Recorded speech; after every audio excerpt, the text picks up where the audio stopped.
talaan idiin hayaa baasha waad garan weydeen odayga ingiriis u taga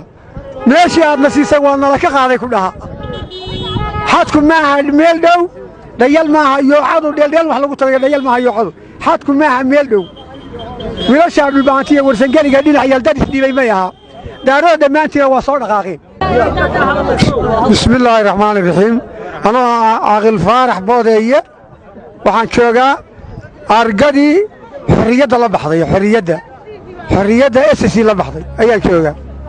halkan waxaan ka salaamayaa jamaahiirta isimada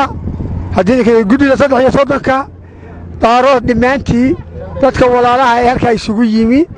ee hiil walaal isugu yimi ayaan salaamayaa soona dhowaynayaa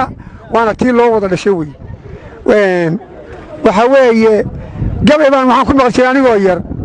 daarood laxaatada miyaa luqunta kaa fulay iidoo lugtaa filisimiyaad laabi kara weyday anoo yar baan maqlay maantay joogtaa waa kow waxaan kaloo maqlay xilligii dawladdii siyaad barree futadayna kaahin ina geliya maantay dhab tahay tii hore riwaayad bay ahayd maantay dhab tahay waxaan kaloo leeyahay war talaan idiin hayaa baasha waad garan weydeen odayga ingiriis u taga meeshii aadna siisay waa nala ka qaaday ku dhaha xadku maaha meel dhow dhayal maaha yoocadu dheeldheel wax lagu tagay dhayal maaha yoocadu xadku maaha meel dhow wiilashaa dhulbaantiya warsangeliga dhinac yaldadis dhibay may aha daarada dhammaantiina waa soo dhaqaaqeen marka waxaan kuu sheegayaa idin abhinnay maqli weyde runna waxaa idinka sheegay